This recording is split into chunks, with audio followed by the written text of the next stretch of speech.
back to Hellwhalers. We begin, as we always do, in the lower decks of the Worthy Mapple. Roaden, Annette, Admiral, you all have retired for the evening. Some of you winning on the Devil's Board, some of you losing, one of you not even able to play. As far as you know, this collecting of souls has never yielded any results. Day after day, eternity after eternity, the same thing. You were told you'd be kept away from torment during this quest, but maybe this is the torment. What do the three of you discuss as Ernesto deposits his souls into the Hellwhalers' box? The Admiral is going to be extraordinarily diligent in his schedule. You know, he gets up at a certain time, he eats at a certain time, he goes to bed at a certain time, so he's getting ready to hit the hay. He's not exactly a social creature either, so he's just kind of doing this just on his own, just kind of like listening in. This is the part of the day I feel the least alone because everyone's tired. So because of that, I want to get away from them. And I have an opium pipe as an item, so I think every evening I get a little more tired. While maybe watching all them just like judging, or maybe up on the docks, the top, watching the lake of fire, just judging. But that's probably what I do before I sleep. For Annette, it's a ritual of taking down her hair, because her hair is normally up in this elaborate, like Victorian updo or a bun of some sort, and for her, it's taking out the pins every evening. To her, it's relaxing. I'll just focus on this for a little while. It is the one ritual that she makes sure she does every night. Like, she goes in steps of taking down her hair and then going down and having to deal with the bodice and everything else that she's wearing, but her hair is always first. While you're all preparing for sleep, it starts to dawn on you, ordinarily, while this is all happening. Now, Deacon Ernesto sure has a tendency to wax poetic and religious every now and again, but he's not usually up top for this long. He does normally come in downstairs around this time, but he hasn't arrived as of yet. Maybe it's my birthday. The Admiral just kind of like turns extraordinarily slowly and just like stares at you through like a squinted gaze. He's like, what the fuck do you mean maybe? I salute. He nods, like finally getting some fucking respect around here. Deacon, you finally appear, rushing down the stairs. You have news to give. Everyone, the box. There's a heartbeat. The captain has asked us all to go top deck. Please, this way. Eyebrows shoot all the way up, immediately up the stairs. It's a calm recoiling of the one hair strand that took down. She's like, okay, all right, back upstairs we go. I was going to stay downstairs, but then Deacon came in, so I'm like, fuck this, and I was going to go up, but then he said we all have to go up, so I start going back down as everyone, and I just keep going back and forth on the stairs a little, but then I get tired and decide I'll just follow him. As you all reappear up top, some of you more prepared for bed than others, the dark fog, known only as James, hovering ominously and unmoving at the ship's wheel, Captain Mudge stands stoically before you. You've never seen him like this, knowing only his passive comments, his general malice and absent nature, and his piercing yellow eyes. You shuffle on deck, and he raises his arm to wipe his face. For a brief moment, you swear, instead of the piercing yellow, you can almost see a human gaze staring back at you before it clicks back into the yellow glare you've come to know. And he addresses you all saying, "My crew, the day has come. The whale's heart has beat, and hell has rewarded us. The Devil's Board has granted us a great bounty of supplies to repair our damaged ship. Look ye all into the abyss of hell, and watch the ether disperse." Off in the distance, you see a building. You haven't even seen so much as land in this vast amount of eons you spent in this damn vessel, but now you see it all too clear. A lighthouse, far in the distance, beckoning you to harbor. I'm looking at the captain and just thinking about how everyone seems less impressive once they start giving a shit. You do see Captain Mudge just staring off into the ocean. It's almost as if he's on an island by himself. Lost another one. I think there's this moment of clarity and calm that washes over Admiral Jacques, and he's just kind of staring out into the abyss with this, like, this new sense of determination that he hasn't felt in a very, very long time. I think for Annette, it's, do I even recall what land under my feet feels like? I have been floating in the abyss for so long in acidic or in poisonous waters. Do I recall what the feeling of steady earth feels like beneath my feet? So she's just staring off, kind of looking at it quizzically. I think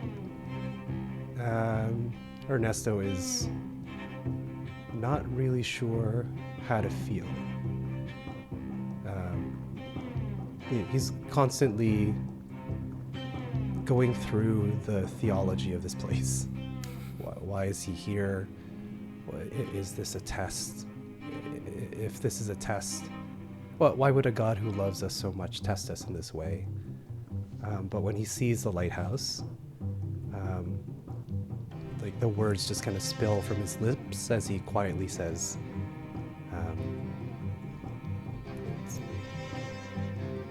he constantly or quietly says, the light shines in the darkness, and the darkness has not overcome it. As you're thinking it, you hear Captain Mudge next to you. Admiral, you would hear this too. Annette, you would catch us in little glimpses. Roaden couldn't give a shit. but you do hear Captain Mudge muttering almost at the same time and cadence as Ernesto. The light shines in the darkness, and the darkness has not overcome it. And as he hears you say it, Ernesto, he puts a sludgy, gross hand on your shoulder, and he goes, "This is the answer to our quest." It seems to be, Captain. He takes a spot at the head of the ship and goes, "Before you stands the tower, the lighthouse we've been seeking all this time. I know this is where the secrets of the whale lie. We will be attacking and storming the Tower of Love, Faith, and Hope. Inside that tower are all the souls we could ever need. A bounty, if you will. We're going to break in, we're going to take them, we're going to summon the whale, we're going to kill it, we're going to eat it, and we're going to get what we deserve." Roaden appears intrigued at all this because a mass of souls is so much less work than one at a time. So for the moment, like, he knocks the pipe out and slowly turns to pay more attention. They were talking about lights or some shit. "As we begin our journey in earnest, I must now make new demands of you. Your days have been full of fishing, violence, and sloth. That changes today. I am demanding your utmost trust in my decision-making. We go where I say we go. Ye stay out of me personal quarters at all costs. You do not doubt, you do not falter. If we find danger, you battle it. If ye run out of food, you eat your arm.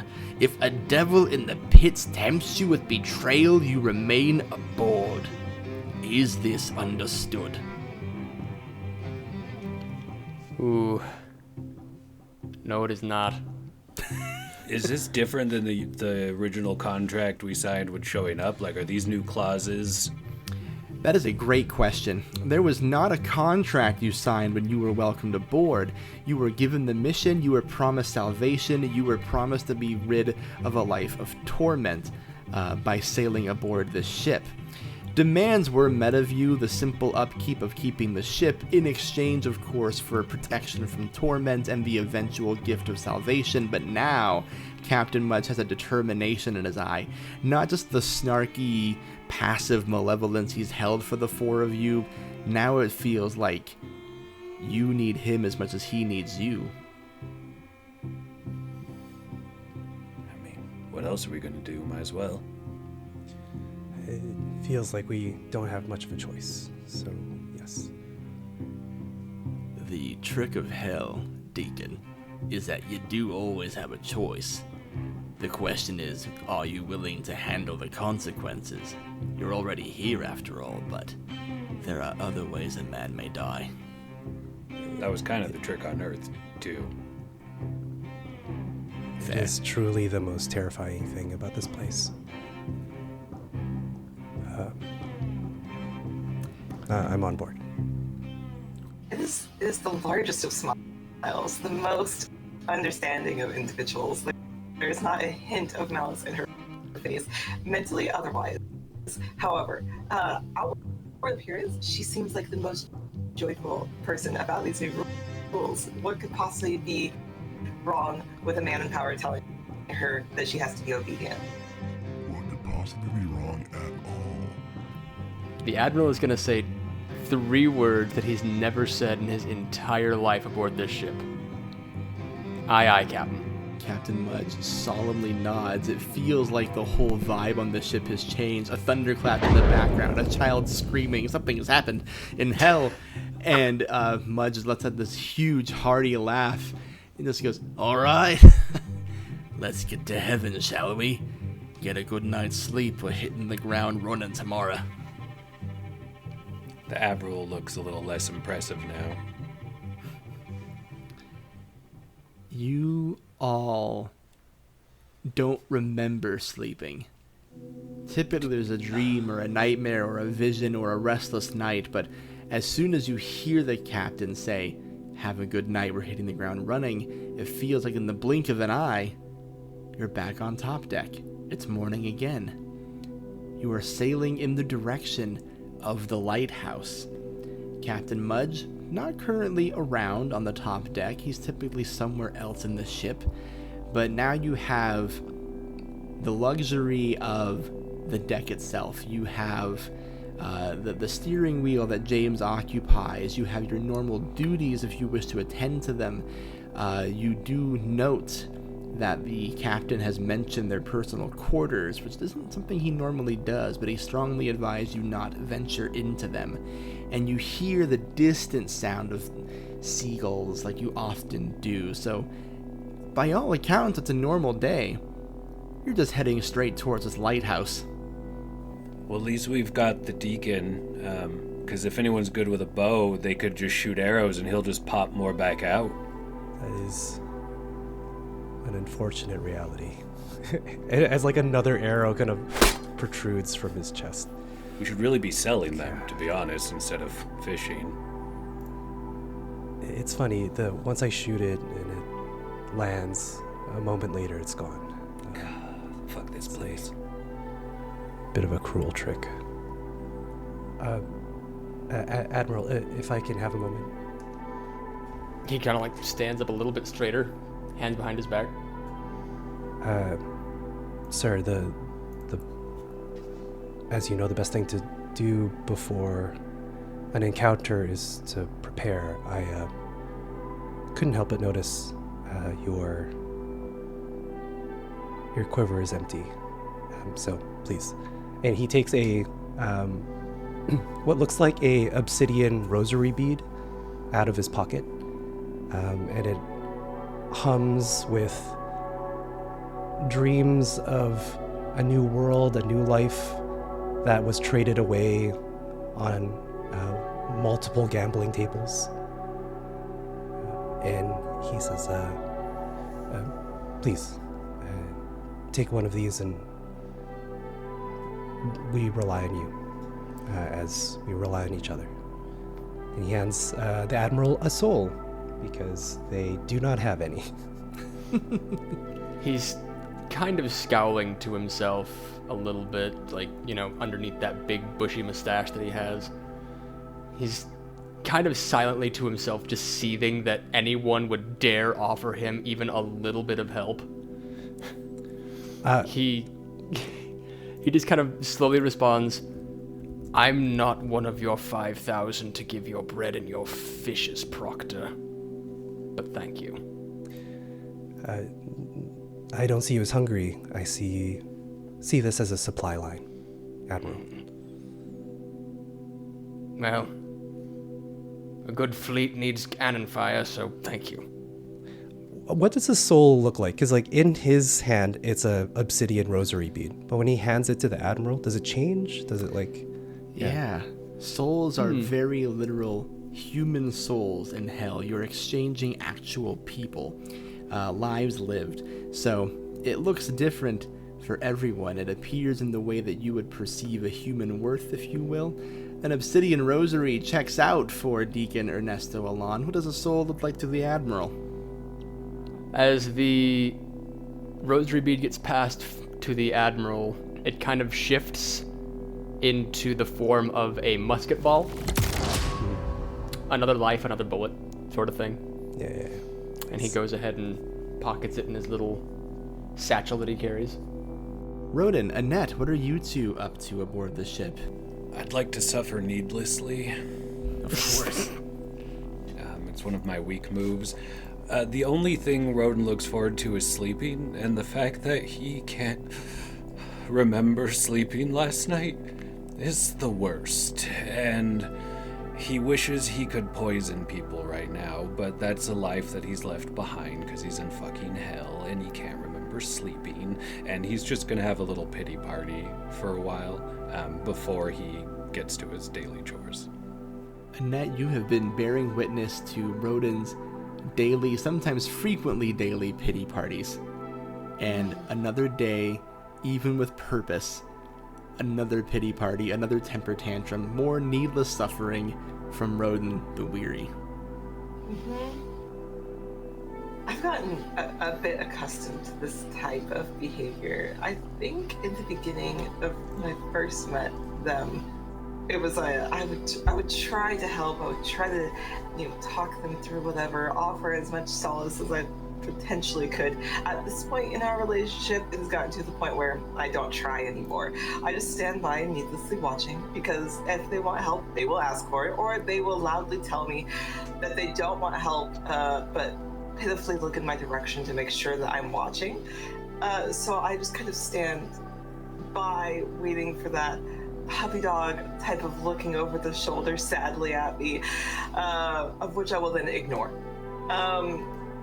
She is actually off to one side, absent-mindedly playing with a paintbrush as she looks to this lighthouse, trying to recall the last time that she stood on land and what that last day looks like for her.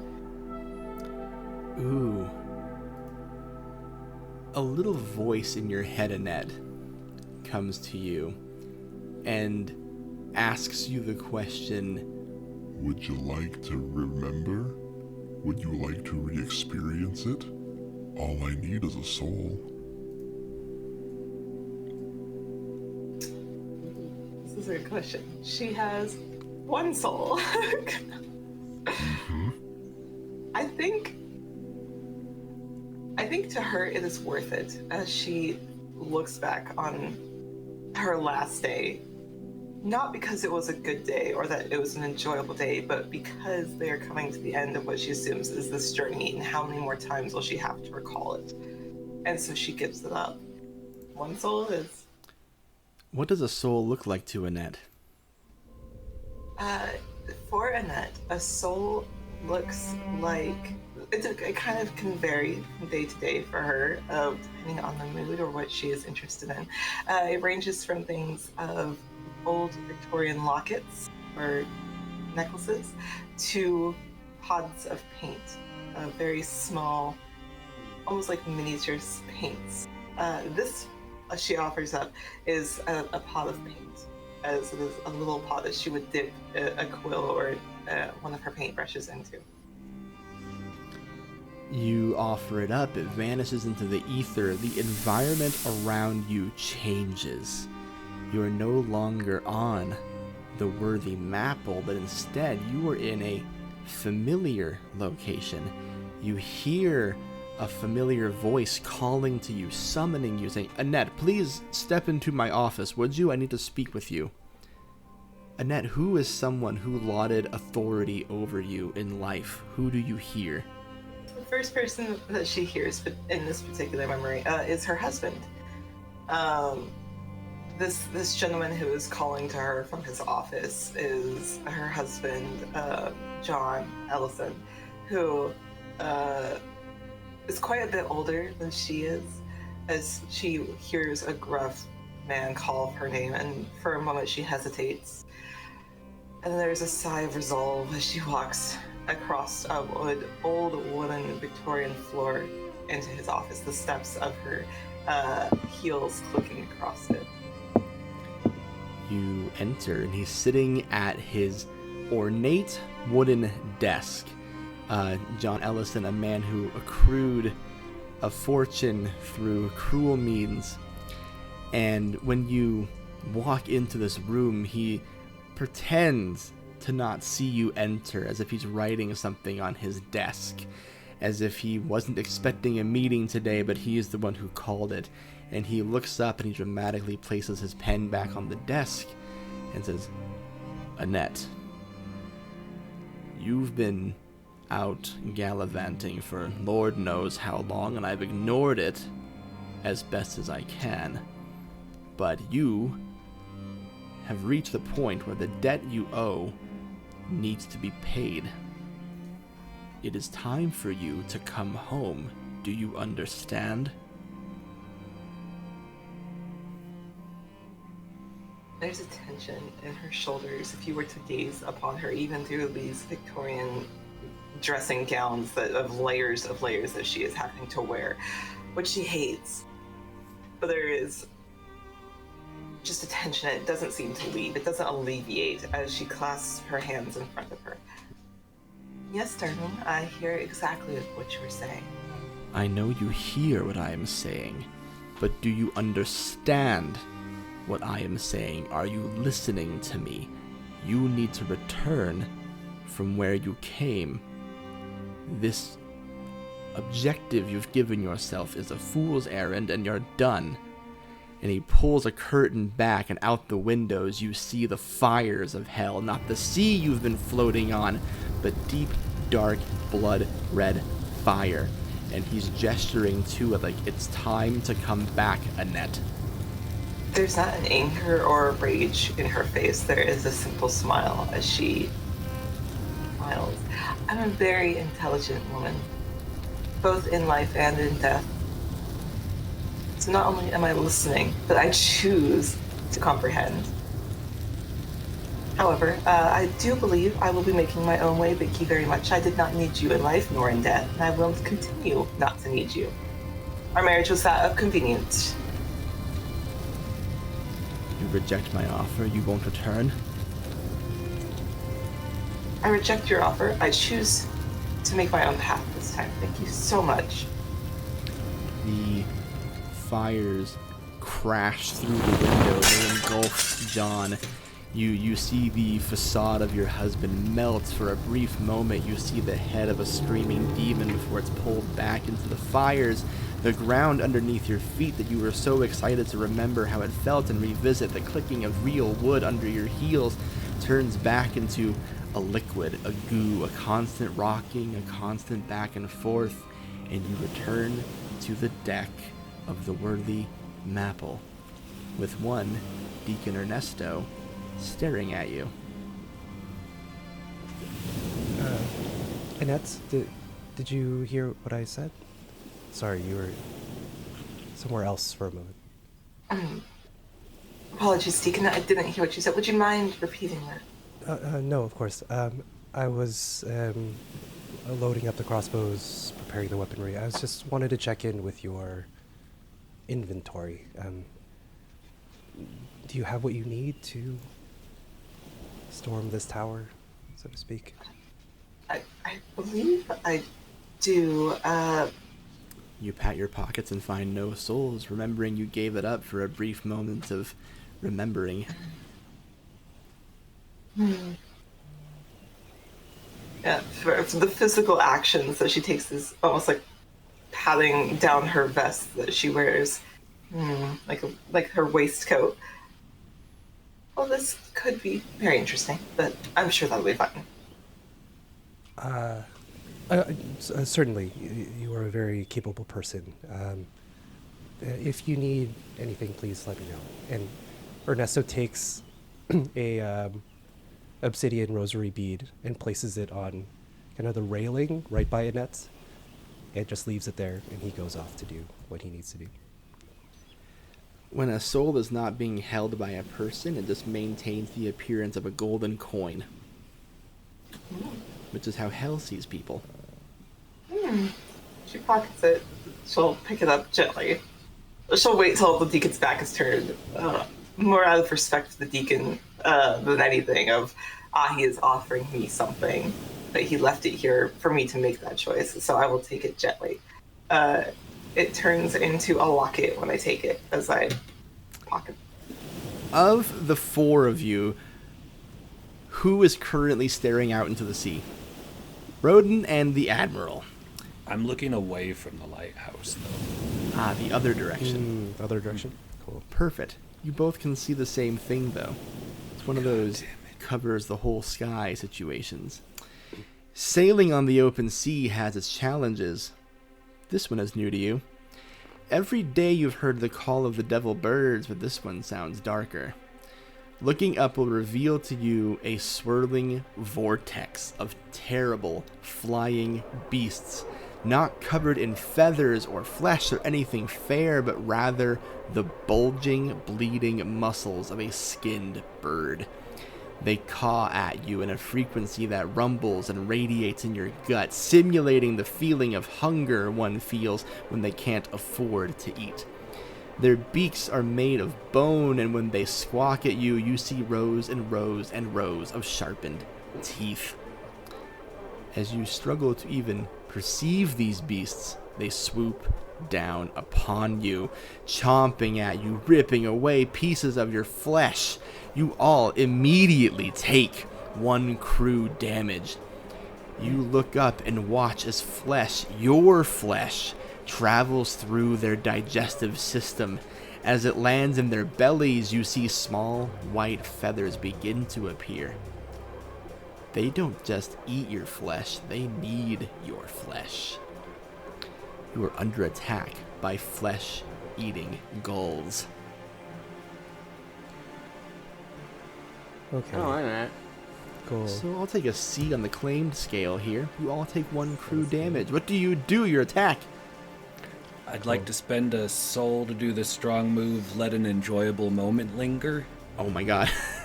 And as they're dive bombing us, I'm just staring out over the flames like I'm sincerely moved by this moment, and I just mutter, "It's you, God, and I'm a sucker for the way that you move, God." And that'll be my turn. But I will put that soul towards undoing the knot. Okay. You have this conversation almost when you say the word God, facetious as though it is. You do see one bird who took a bite out of your flesh, swallow it, a feather pops up, and he looks at the feather and then just stops flying and plummets itself into the depths of the sea.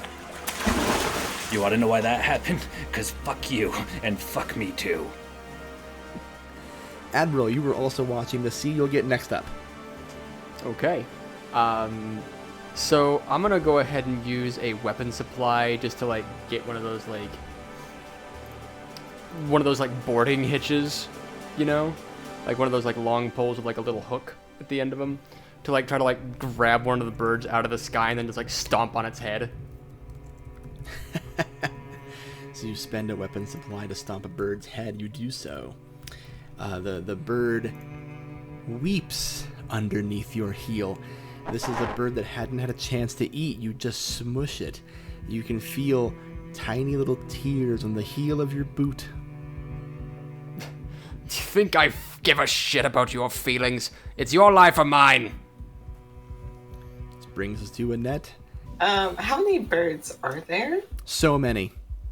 So many, great. A sky full of them. I do have a not number for this, but I'm keeping it secret. Yeah, absolutely. Okay, great. I would love to attempt to take one of the nets that we have, and when they attempt to dive bomb, I want to tangle them up in it. It'll cost you a soul or a weapon supply. I'll do a weapon supply, that's fine. Cool.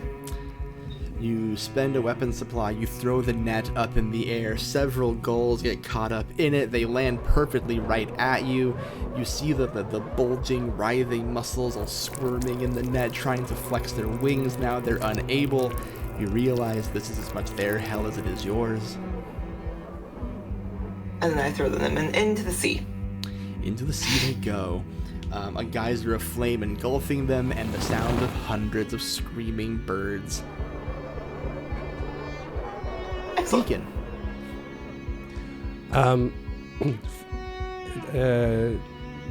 Deacon Ernesto has a forced flashback to his childhood, where he's a young boy playing in his grandfather's backyard, and he stumbles into a chicken coop. And the chickens, if you're unfamiliar in maybe in other rural areas, but in the Philippines in particular, they are very tough. They have to fight against cats and rats. They don't take shit from anybody. So when little baby Ernesto stumbles into this chicken coop, the clucking and wings and beaks and talons go silent. And a moment later, he's engulfed with feather and beak. And he's forced back into his body and begins to hyperventilate and collapse in on himself. And he is trying to regain his composure, but he uses the weak move and cries out to himself, "Why? Why have you forsaken me? I do everything, and this? Why?" They are still flesh-eating birds, and they are prioritizing the folks who wanted to do them harm. They're trying to regain their feathers. They want to feel alive again. You all take another crew damage until this knot is resolved. So you're now down to aimed on the claim table. You have a C and an L. Who is feeling the most violent and angry at the moment? Golly, I fucking wonder. Hey, listen. Birds eating, you can change a few things. Not the Admiral. What do you do, Admiral? Well, I think he's gonna lash out at someone. Just a regular old move. Okay. He's gonna... it's a toss-up for him, because he sees two crew members not doing shit. So I think he's actually gonna lash out at the Deacon at this point. And what do you tell Ernesto? All hands on deck, Deacon. We need your arms just as much as we need your prayers. Start attacking or die. Ernesto looks up, and instead of tears, it's blood. And he's kind of in a different state now. He's angry and alone and deep in his fear. And he takes 2 arrows from his body. I'll use a weapon supply, and just starts stabbing and slashing at the birds. You do so. Their blood mixing with yours, splattering across the deck. The hopes and dreams of individual flight-having beings just dropping at your feet. As you pull those 2 arrows out and you start using them, as you know, 2 arrows shoot right back into you. I'd like to work smarter, not harder, I think. Is the captain out here fighting the birds with us? You don't see Captain Mudge. For some reason, whenever action is happening, Captain Mudge doesn't appear. Perfect. Under the guise of we need better weaponry or the captain, I'm gonna go to his quarters. Hell yeah. Work smarter, not harder. Is that a strong or a weak move for you? That's a strong move. Cool.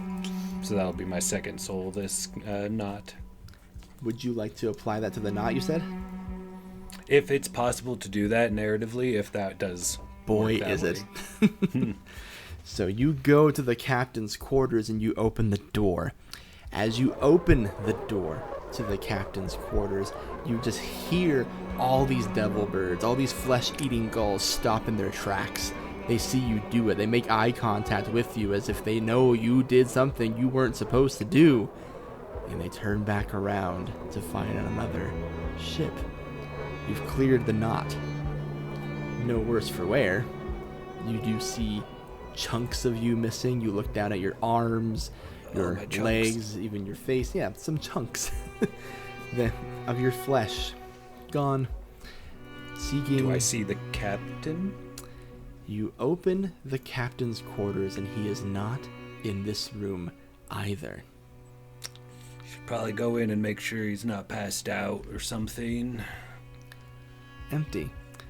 This room mainly contains countless books, a small writing desk, and the withered husk of a small bird still perched in its cage. Ugh, gross. Books. And as the gulls disperse and Roaden sneaks in there, Roaden, are you a leave the door open or close it behind you kind of guy? Oh, I'm leaving it open because I'm very much like, Captain. Captain. To cover my ass more than to look for him. Making a whole show of it.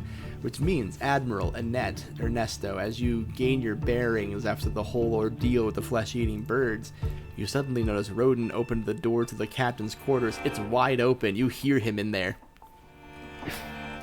Well, I'm pissed off. I think the birds ate the captain. Oh, that's leaning to look in the doorway. It's like, oh no. Is the captain in there? I think they got him. We're probably going to have to vote to see who takes over. Admiral would like to vote for me. Hey, whoa, hey. I just gently touch the Admiral's hand and just like, push it down. Like, no. And he's like glaring at you, just like face turning red, just like, what the fuck do you mean no? I'm the highest ranking officer on the ship. The Deacon seems like they'd be kind of a fair captain, to be honest. Even though. What the fuck? I always hate the captain. You look at Deacon Ernesto, he's still in a bit of like a blood rage. Oh, fuck. And he's like waving the arrows around and he's saying, "Thou art my battle axe and weapons of war. For thee I will break in pieces the nations, and with thee I will destroy kingdoms." And he's just like poking at invisible birds. I'm gonna take my vote back. Love that. So I guess we could just draw straws to see who takes over this room. Or I could just do it. Deal. We'll say the Admiral's the new captain. We'll make sure everyone we run into knows that. Hold on, that's a demotion. I'm still Admiral of the ship. Wait, what? Captain is a lower rank than Admiral. I don't know if you knew that. Not being a naval man, clearly. You're really in charge? Yes. Then what That's the fuck? adorable. I've been saying this since day fucking one that I outrank the captain. Did you kill him? What? No. Okay. Despite wanting to for several decades, eons. You did say no very fast. It was a little incriminating, just slightly. Just maybe work on your delivery of that next time. I'm gonna walk Trust over to the me. Deacon. I do not wait for your answer. I do not wait for your response. I just walk away. This is a thing that he's not used to, not being listened to. You're doing great, sweetie. Deacon, help. Can you hear me, dear? Ernesto's kind of like hunched over and breathing really hard.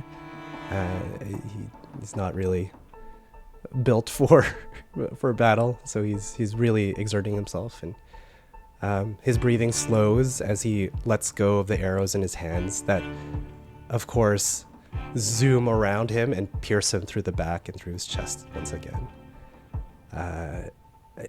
He lets out a grunt and blood spurts from his mouth, and he doesn't have any water on him, so he just gathers all of his blood and pulls his hair back into a more reasonable kind of presentation. He stands back up and says, "Sorry, what happened? Are we okay?"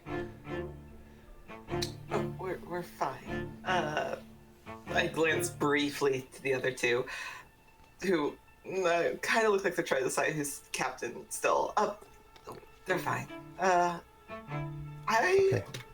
would love to use the weak move, try to fix something that isn't yours to fix, with the Deacon as I go to wipe any of the residual blood tears off of your face, having like taken a handkerchief from my sleeve. Like, this is not mine to fix, but I'm going to attempt to. I will use the weak move, turn away from the lights, and hit your hand away, like instinctively. Yeah. And then he would kind of like back up and recoil, and he says, "Oh, I'm sorry. I don't know what came over me. I'm sorry. That's okay, dear. As I pull back some, and I'll use the weak move, take the blame. That was my fault. I'm sorry. I should have asked.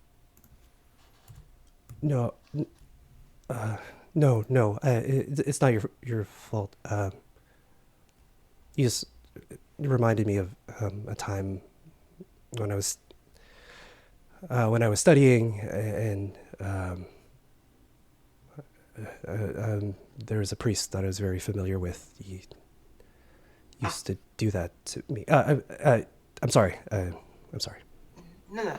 It was my fault. I should have asked. Are you okay? I don't think I've ever quite seen you this particular way. Yeah. Fear is a powerful motivator. So yes, I think I'm okay. He looks around and he sees the door open. And he says, "Where's the captain? What, James? Aye. Oh, okay, you're here. Where's the captain?" The captain? Well, he's everywhere and nowhere. The captain appears when he is needed. I think James killed the captain. No. I am a fog. Okay, well, Fox, we were there is. We were trying to find him since his ship and crew were attacked. We thought, he might want to know about it. My job is to steer the ship. The captain's job is to steer the crew. The crew's job is to obey the captain. I am not here to interject with whatever you're planning to do.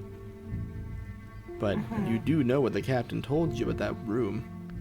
And then he returns to his silent post, guiding the ship towards the lighthouse. All right, well, I guess Admiral's in charge now. I guess always had been. Aye, Admiral.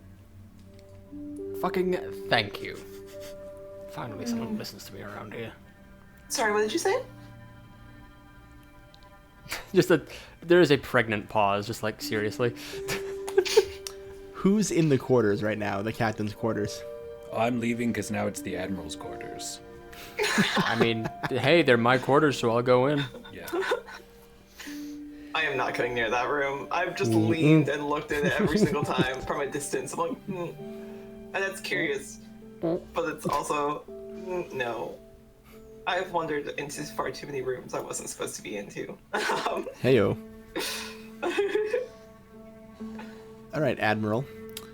You are in the quarters. The books on the shelf are primarily prayer books and books on theology. Some are wrapped in different bindings. Some have names that ring familiar to you, particularly yours and the other members of the crew. So truly, this room just seems to be a place where he writes and reads. So whatever kind of move you want to make in here might determine what piques your interest. I feel like doing a weak move actually would be the smart thing to do here. I'm gonna do a kind of a twist on foil a delicate negotiation. Basically what he's doing here is he's just kind of looking through all of the information that he can about himself and ruining the orders that he received because, hey, he outranked the captain. He gives the orders around here. He doesn't have to follow jack shit of what the captain's telling him to do. So him just learning about what the captain thinks about him, I think is kind of the move that we're going to do here. You want to spend a week, you want to make a week move to see what the captain thinks about you. Yeah, kind of like gain ammunition about, this whole situation. Sure. There is a book with your name on it that simply reads, The Righteous Actions of Fleet Admiral Jacques Noir. Okay. I thumb through the book.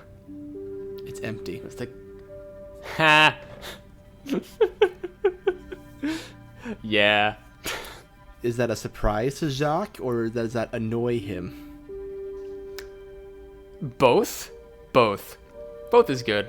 He's like going through every single page of this book just faster and faster, and just like his face just getting more and more red, and just he's angry at the fact that there's not one good thing in this book that could redeem him and take him to heaven, because in his mind he's been acting in in his own self-best interest, doing things that can put him in power, doing things that can, better his country in his opinion.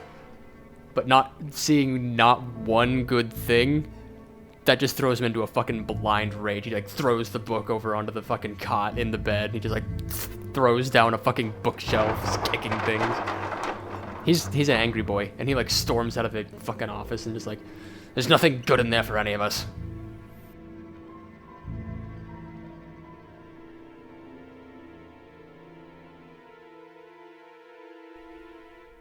Avast and ahoy, ye brave explorers, those who choose to live through and endure the torments of hell.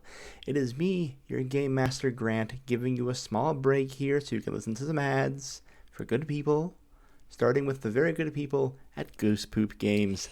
Hey everyone, it's Jordan from Goose Poop Games. Soup season is here. Cool nights, crispy, crunchy leaves, and cozy blankets is the perfect setting to play good soup by Goose Poop Games. Play as woodland creatures, gathering ingredients to make soup in this GM-less TTRPG. Great for those who have never played a role-playing game before, or people looking for something calm and relaxing. It features a soup recipe, and you can even play using real soup. Find good soup and more at goosepoopgames.com. Now, if you're a true super, order our Soup Season Pack. Comes with a copy of Good Soup, a Soup of the Month calendar that adds more recipes, maps, and creatures, a custom 12-sided die by Spectral Craft Dice, stickers, and engraved mixing spoon by Adventurer Waits. Get the whole soup experience on goosepoopgames.com and follow Goose Poop Games on all socials at goosepoop207. Have a good one. Brilliant game designer over at Goose Poop Games. That soup game, good soup, mwah, delicious. Perfect for the fall season, perfect comfy cozy game, a good game to bring your friends around a table to and just forget about your troubles for a little bit. Give Jordan a follow, super friendly person, making fantastic stuff. You don't want to miss out on it. Next, our friends over at Tales of Yavard.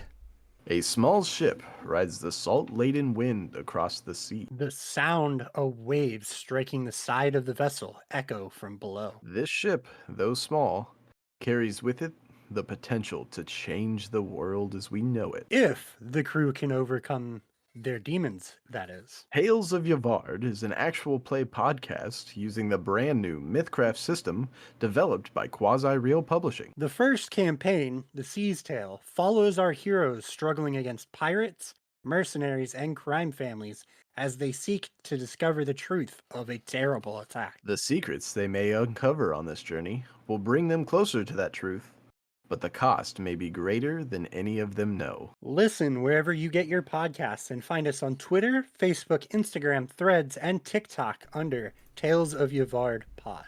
A good light-hearted romp across the sea over at Tales of Yavard, friends of the show, longtime supporters of the show, now doing their own thing.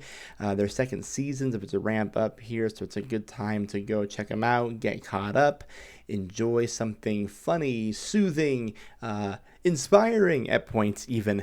Just go give them a follow, tell them we sent you. They'll give you a high five for it, I guarantee it. And now, if you feel prepared enough, let's return to the Worthy Mapple and hear the rest of Hellwhalers. I think when the Admiral exits, Annette just calmly asks, "So, did you read something you didn't like? Do you know how to read?" He just kind of like clears his throat, like adjusts his ascot shirt, puts his hand behind his back, and is like, "There's nothing in there for any of us. Just need to move on." I need to make sure that you know how to read, Admiral. I don't mean it as a negative. Of course I know how to read! Okay, just figured I'd ask. Not everyone can, that's all. Blasted fool. Admiral, are you not going to stay in your room? I'm going to get us towards that lighthouse. And he just kind of like marches up to like the steering wheel? Yeah. The helm. Yeah. The helm. Where helm. James is. Where James Yeah. Where is. James is. James, the And he's just omnipresent ordering- black fog. Yeah. Can't you move this ship any faster, James? It is a ship. Now, is the lighthouse like miles away, or we are about to dock with it? I was gonna say, does it feel like we're actually getting closer? Yeah. Yes. That was- Yes. I just need to Okay, make sure. okay. I know that hell has devilish tricks, but you are in fact getting closer to this lighthouse. Will we hit the lighthouse during the night? You guys have to sleep and find out. What about the sick board? Sick board will still happen when you go to bed. Cool. When you call it a day, that's when the devil shows up. I want to do that. We have one vote for calling it. Admiral having seen enough. I've seen enough. This shit sucks. I think Roaden's still suspicious on this time inquiry. Because if he's looking at the lighthouse and like, hey, we'll be there in an hour, he's probably not going to go to bed. I will confirm that as far as you all know, as being travelers in some extent, that the lighthouse still looks far enough away where it would take a day of sailing to reach it. All right. Shakes a finger at it. I think Ernesto kind of just slumps down on a barrel, and he's pretty done for the day. It's been a long day. The captain suddenly emerges from his quarters and looks around at the mess and goes, "Who went in my office?" I do believe there was flesh-eating birds. One of them flew directly into your office and just was beating its wingless feathers against everything. Look at all of our chunks. A flesh-eating bird did all that. There was hundreds. Hey, Ivy, Yes. as an aside, would you Yes. technically consider this you standing by one of my split-second decisions? Probably. Yeah, she's defending you for sure. You may have a soul for that. And that gains a soul for Okay. standing up for the captain, or the admiral. Great. Great. So he just like stands, he looks at Ned up and down, looks at the admiral up and down, and goes, "You realize that you're only an admiral in life, right? On my ship, you're a floor hand." Just you can just see his face just like turning a dark shade of red, like he's pissed off, but he's not saying anything. The yellow in the captain's eye sparkles back at you. Deacon. Yes, Captain. He stands up. Yes.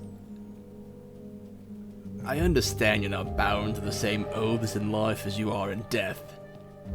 So I'll give you the opportunity here. A reward, even. Who did this? He's gonna use the weak move. 'Cause it's true, he's kind of in his.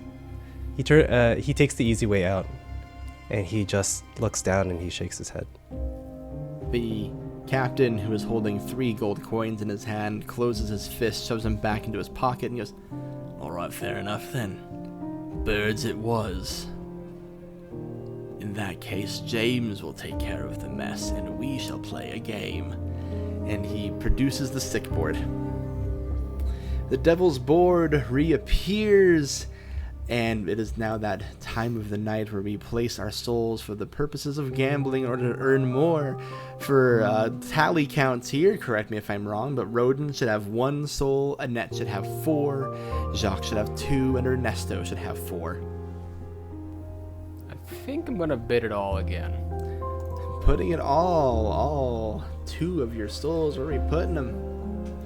We're gonna do... Let's see.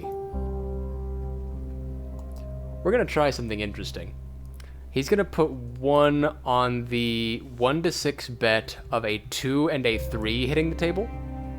2 and 3, okay. Mm-hmm. And he's going to also go ahead and bet for just the number 10. Number 10. All right. Admiral casts their lot. Who is next? I'm gonna put my 1 on 13 because fuck me. 1 on 13. I'm going to put 1 on 7. On 7. And 1 on 5. Alrighty. Only betting 2 tonight. Yes. And the Deacon. I'll put 1 on 7, 1 on 10, 1 on 11. So betting 3. 7, 10, and 11 betting 3. Wonderful.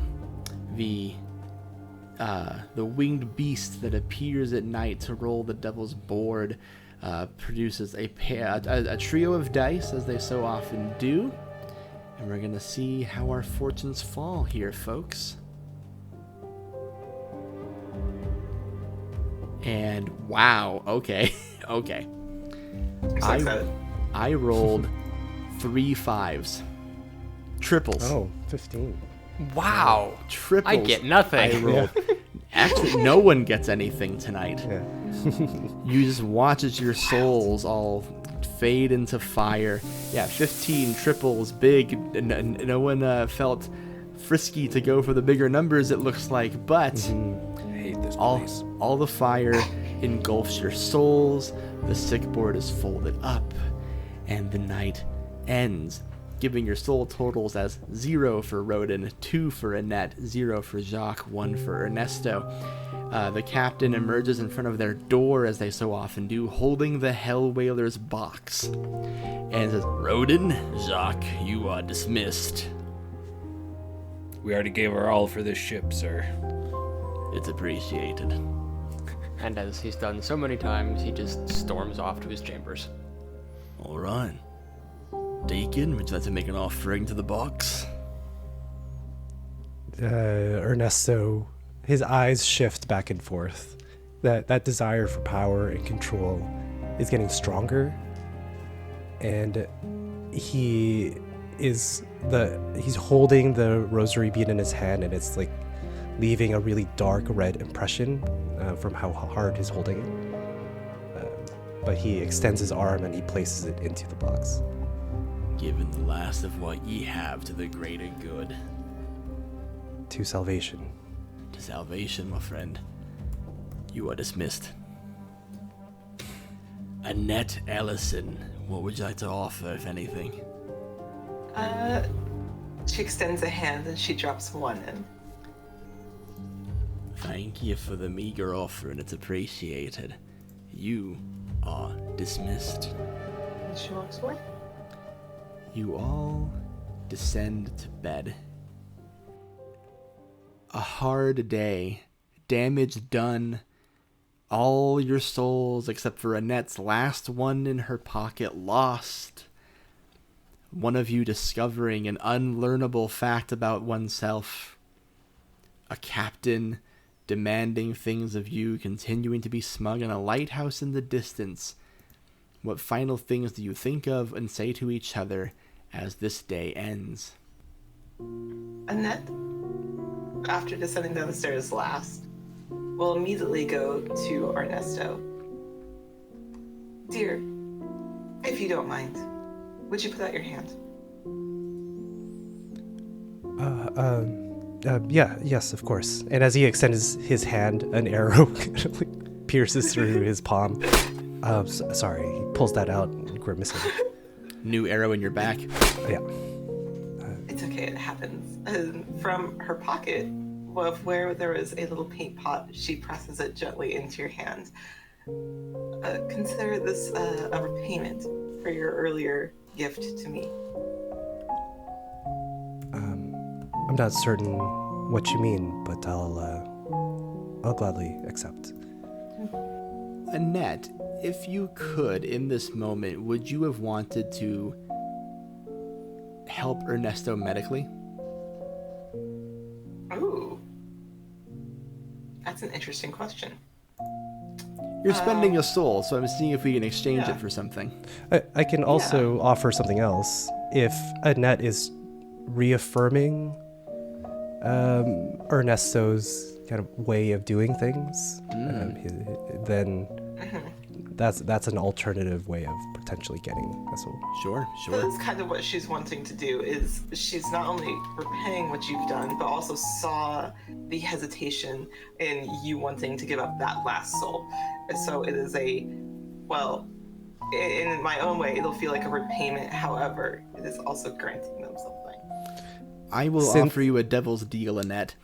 You're spending a soul, so you can either gain a soul back by triggering Ernesto's lure, or you can have your L back. Ooh.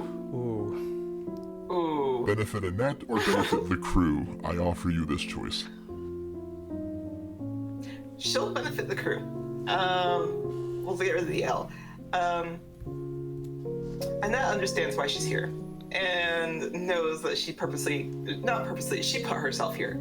And so there are 3 people that she is looking at that she doesn't necessarily know exactly why they're here, but she understands that she herself is guilty. And so if she can benefit them to get elsewhere, even if she feels like she cannot get there, why would I want to benefit myself? Just making the most of it. Admiral Roaden, how are you? Bad. Angry, bad, seething, wondering what the fuck he did wrong. According to that book, everything. Apparently, yeah.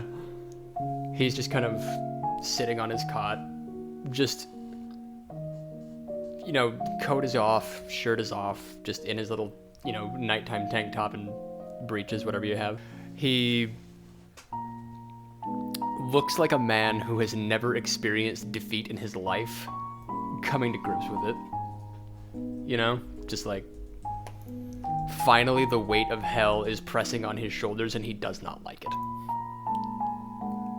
Roaden, do you notice your companion suffering, or do you not care? I don't notice. I'd have to notice to care. How I didn't notice was Roaden has this small... He carved it out of something. I don't know if hell has wood, or maybe it was the bone of a skull of a giant fish, something of the sort. But it looks like a little pomegranate, but it's the size of a walnut. Like, it's pretty small. But when he opens it, that's where he keeps his souls.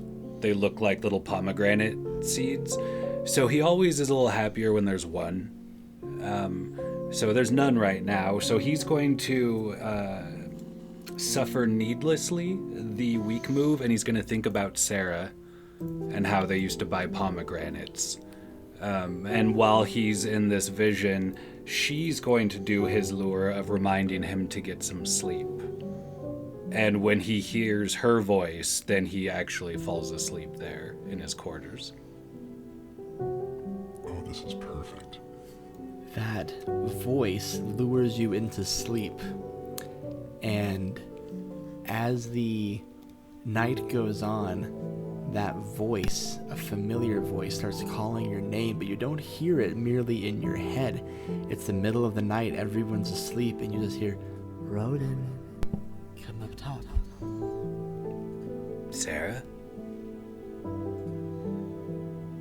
He'll grab his little curved fisher knife, make sure it's in his nets, and he'll wander. He won't run with like a young lover's heart, but someone who is recognized in a place such as this is more the pace that he's going at. You are coming up to the top deck, anticipating to hear the body that matches the voice. You hear the doors to the lower deck slam behind you, a lock shuts, no exits, nowhere to hide. And the voice of Sarah is coming out of a tall fish, standing as tall as a man. The fish has green veins bulging from its neck. And the fish, in Sarah's voice, reaches out to you and goes, "Oh, Roaden, you are a real piece of shit." Are you gonna take me to school? Confess, traitor. All right. What did you do to me? Okay, so you're a fish, so I probably caught you. I might have eaten you. What did you do to the other fish? You're gonna be more specific with me, giant fish, because there's been a lot of fish. Like I poisoned some fish, I sold some fish, I ate some fish, I let some go. When you say you poisoned some fish,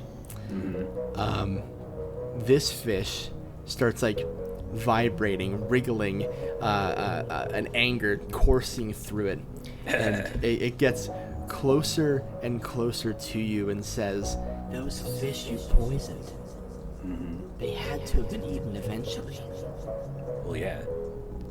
Roaden, is there anyone that you can think of in your history who should absolutely not have eaten one of your fish?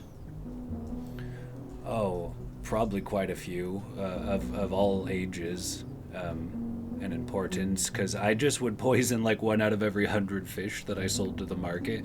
And I never really heard anything about it. It was just kind of a fun thing, a fun game, because, fuck them and fuck me too. 1 out of every 100 fish for your entire fishing career, never hearing anything back. But I'm in hell, so I assume in hell. you know. So a score has been kept. Several children, wives, important diplomats, regular men struggling to survive who finally caught something to feed their family. These are the types of souls and memories that start rushing through your mind, the victims of Roaden the Weary, poisoning fish on a joke, a sick whim, and now realizing the impact he's had on the human race as a whole. How does Roaden react standing on top of this deck as 2 tiny little fish fins start slowly closing in on your neck? Well, I'm going to spend my 1 soul I just got to let an enjoyable moment linger, knowing that I actually was able to change the world as a very uneducated man who was shit on by kings and dukes and priests and police and guards his whole life. So, fuck the world a little bit. So I feel all right about at least knowing I gave him a 1-2 before I went out. Does this fish look like it wants to dance or hurt me? Because I'm a little lonely, to be just between me and you. At this point, Roaden, who can tell the difference anymore? I'll lean into dance. You start to dance on the top deck of the Worthy Mapple. Admiral, you shoot awake. Something is wrong in the cabin. Roaden is gone. Someone's not following orders. He's gonna just get his boots on, and that's all he's gonna do, get his boots on. He's not really gonna change into his whole regalia. He's gonna start marching upstairs. The door opens for you. Roaden, in his mind, is dancing with a fish who's trying to choke him. What you see is a man standing on the banister of the ship who looks like at any moment he could fall back into the Stygian Sea. He's gonna do something he's very rarely done in his life. He's gonna give a shit. How are you gonna do that? How are you gonna give that shit? I think this might be a regular move here. He's gonna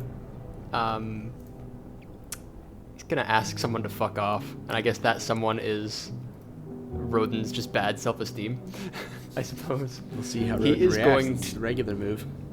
He's gonna just kind of try to grab Roaden by the collar as he's on the banister and just yank him down.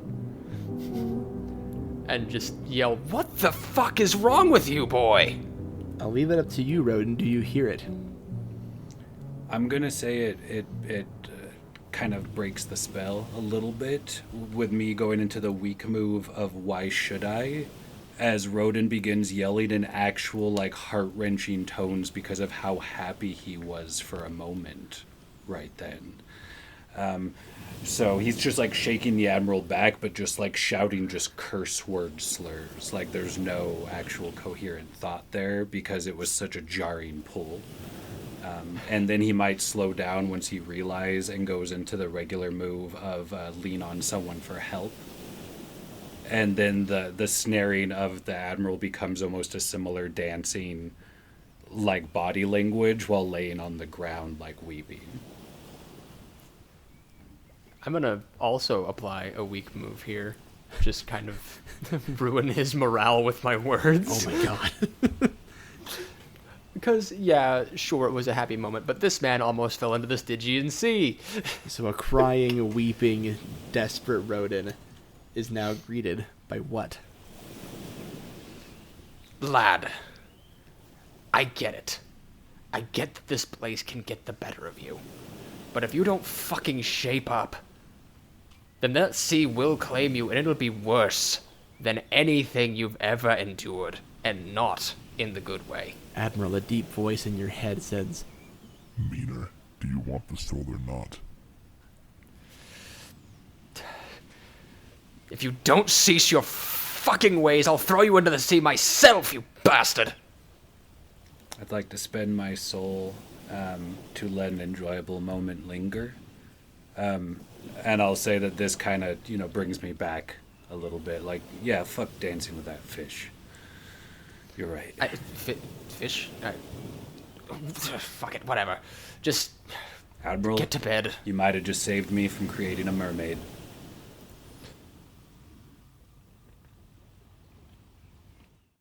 Throughout the night in all of your dreams, you keep hearing one word, more of a number, in triple succession. And it keeps going, 5, 5, 5, 5, 5, 5, 5. and this keeps going well into the morning. Your dreams are regular. You see you're floating. You see you're being caught in a net of fish. You hear your cannons. You are back in church. But over all of it, the number 5. When what you assume has to be morning comes, you don't hear the bell. Well, I'm already on a schedule, so I would shoot out of bed when the bell would usually show up. No bell. It's kind of like just looking around, like, hang on, something's amiss. He would just get out of bed and just start waking the rest of the crew up. Normal day. No, he's not. I didn't think so, but he's gonna try. If there's no sun, the bell is the sun. If there's no bell, it's still nighttime. Well, then he's gonna move on from Roaden because he's already saved your life once. He's not gonna try again. Smart. Just like jostling the Deacon. It's like, hey. Yes. Good morning, Admiral. Is it morning? The bell's missing.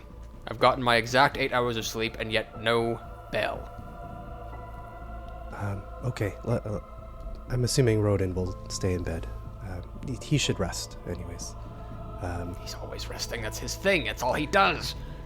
This scalawag needs to get up and fucking do something for a change. The Deacon would get a soul by reminding me to rest, but I don't know if it counts through walls.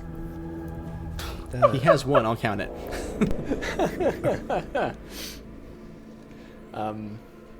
Yeah. Perhaps we can wake Annette and investigate. Yes, that was what my next step was going to be, yes. Excellent. Annette, you are woken up by an Admiral and a Deacon. Which is terrifying to awake to both of them just kind of hovering over me. Yeah. Annette does not move like when she sleeps. It's like almost a corpse. She just lays there, like hands over her chest. She does not move. Her hair kind of almost like princess-like, if she was like Rapunzel, all over, just cascading down as she wakes up. A little bit with a start, realizing who's above her, goes, goodness, okay, good morning. Okay. sorry, is it early? There's no bell. We're... the Admiral here is the closest thing we have to 2:00, so... if he says it's morning, I think it is. Okay, I will get up. Thank you for coming and getting me. I assume our friend is staying in bed. Yes, Admiral, let's give Annette a bit of space to prepare, and let's perhaps head upstairs. Of course. Excellent. I'll be up momentarily. Thank you. As she bring has Roaden sat with up, you once you're done. Your hair up. Yeah, she's already started sat up, starting to do her hair. This is like a 10-minute process for her. Yeah. Pretty quick. All things considered. She's gotten used to doing it. And it's just habit at this point. The three of you, sans Roaden, appear on the top deck, and instead of the captain waiting for you, it is James. Hello. Good morning, James. Is it morning? The captain has disappeared. For good or ill, it is yet to be seen, but the captain is not everywhere and nowhere on the Worthy Mapple. I believe this to be the work of the Devil's Board. You quite literally lost everything. Your souls, your captain. So it is my responsibility to tell you that we are still heading for the lighthouse. Your actions are your own from this point forward. Sorry, we've lost all the souls that we had gathered. You gambled your souls in the Devil's Board. You donated your souls to the Hellheart's box. Only Annette was left with any. And now we sail towards the lighthouse. James notices only three of you and goes, "Oh, excuse me." He vanishes down through the floorboards. Roaden, you are enveloped in a dark, thick cloud, and you are torn apart atom by atom, piece by piece, molecule by molecule, and you are reassembled on the top deck. He found me eating one of those hell birds that I had saved and dipped out into the lake of fire. So I was just kind of gnawing on that, hoping nobody could hear me, and now I'm on blast. When you rematerialize, are there like feathers in your, I could still be holding it even. Yeah. James put you back together correctly. Okay. Your bird has comically plopped onto the floor where you were sitting, so he didn't bring the bird with you, and you're back on. And Roaden, you just flop onto the top deck, and the same thing is explained to you. Roaden, the captain, has disappeared. He does that every day, man. You told us just last night that we couldn't see you. His presence is gone. He's off the ship. Okay. And yet we sail onward. Well, so Admiral, then? We will have no captain. This ship will merely go towards its destination. What you do from there is up to you. I think we have one Admiral and 3 captains. The Admiral is only an Admiral in life. Although that experience would be helpful here, no? And Ernesto looks to the Admiral. Towards the lighthouse. How you govern oneself is up to you. It has no bearing on what happens to me. As he says that, I think I want to use a weak move. Sure. And snap at James and says, Ernesto says, "Was I talking to you?"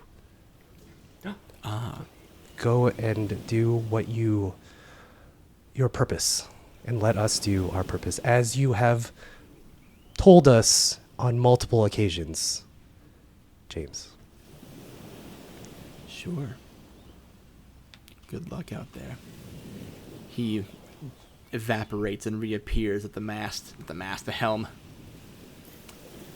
And then you see it. The lighthouse. As you get closer, the sky changes from burning red to smoking black, as if you have entered a tunnel that surrounds the entire world. Your ship sails through a decreasing amount of light. The flames dissipate. A cold air blows. What begins to seep in you now is the sense of dread, the loss of hope. You've lost sight of your target. Your mission could be failing. What if the devil found you? Or worse, what if God found you? Do you choose to seek hope, or do you lose yourself to despair? Do you seek solace in each other? What do you do? Well, the Admiral is going to do the only thing he knows how to do. Be a dick. He's gonna just try to find his way through the darkness and see if he can, I guess, just kind of order James to maintain course. He's trying to, like, still see the lighthouse wherever it might be. He doesn't really have much of a way to really force himself to see it, but he is of the belief that seeing is still believing, so he knows it's there. He just can't see it at the moment. You choose hope. He chooses hope. In your own assholey kind of way. You bark an order to James. You can't even see James. It's pitch black around here. But the ship does continue to move. To be honest, I don't really think I care that much either. Until I get to the captain's chambers that are now definitely... unprotected. Yes. Was there a bed? In the quarters, there was not a bed. The books are all put back where they were. The desk is still there. I want to look at the bird. I want to see if it's like jerky, if there's anything I can take from it. But I'm also just curious about it because it did catch my eye with all the gross books. Sure. You take a look at the bird, and it's the withered husk of a small bird. Maybe back when he took over this ship or he got it, maybe he thought, well, the captain must have a bird. And this bird does not appear to have been taken care of. Sure, it has flesh, but it's hard and black at this point. Sure, it looks like it could have been a bird at one point, but if you weren't paying attention, you could easily mistake it for charcoal. I think I would go towards hope with the thought that even in hell, things can die. You choose to hope. The Deacon's repeating to himself again. The light shines in the darkness, and the darkness has not overcome it. The light shines in the darkness, and the darkness does not overcome it. It becomes a chant or a mantra, not as a affirmation of his belief, but more of a violent flailing of a torch against the dark. And he subconsciously changes the verse as he's saying it, and he says, the light shines in the darkness. The darkness is all there is. I choose this. Why else would a God who loves us put us here? Why else would a being that wants righteousness and love and protection of his children, why would he make this? He doesn't make this. I make this. The darkness isn't out there, it is me. It is us. The light shines in the darkness, and I am not that light. Annette is of a similar mindset of the Deacon, however, it is different in her own way, where it is similar but opposite. She is gazing where this lighthouse was and looking at her companions, and she chooses peace not because she believes it's there, but because it has to be. It has to be there for the companions that she is with. She is guilty. There is only so much that she can do, but she doesn't believe the other three really deserve to be here. She knows they've done bad things, and so she chooses peace and hope in herself because she does not believe that there is a God that will grant it to them, that they have to do it themselves. Annette, Jacques, and Roaden. You hear it first as the clouds, the darkness begins to spread out a little bit. Deacon, you're not going to notice it right away because you're facing away from where the light should be. But the first thing you hear is a familiar song. A choir of what sounds like angels, or at least believers, singing the song, "Precious Lord, take my hand. Lead me on, let me stand. I am tired, I am weak, I am worn. Through the storm, through the night, lead me on to the light. Take my hand, precious Lord, lead me home." And this stanza loops over and over and over again, as if you were on that goddamn It's a Small World ride at Disneyland. You finally see the clouds dissipate, and you see it is a choir. Stands full of people singing this stanza on loop forever, welcoming your ship as if it's a parade float, and you've made it. Brave explorers coming back home. Deacon, eventually the song catches up to you, and you see that you were wrong to turn away. Surrounded on the port and starboard sides of the Worthy Mapple are a seemingly infinite choir of singing skeletons. All of them singing the stanza over and over as you sail confidently towards the lighthouse. Some skeletons playing guitars, some on the organ, some refusing to play anything, some using their very ribs. They're adorned in different but unifying garbs. Gold crosses around the necks of some, others clutching rosaries, some sporting ill-fitting suits. A cluster find themselves in white shirts and bottoms with Masonic symbols etched upon them, and some are happy to be dancing with snakes in their clutches, all singing for all eternity. You dock at the lighthouse. The light you followed seems merely a poor imitation of what stands before you now, a giant, piercing, soul-burningly bright blast of divinity, surrounded in a sea of damnation. The doors to the lighthouse swing open as soon as you touch land. A being clad in all white that you can't glean the identity of stands before you, holds their arms out and says, "Welcome, friends, to the Tower of Faith, Hope, and Love." I throw up.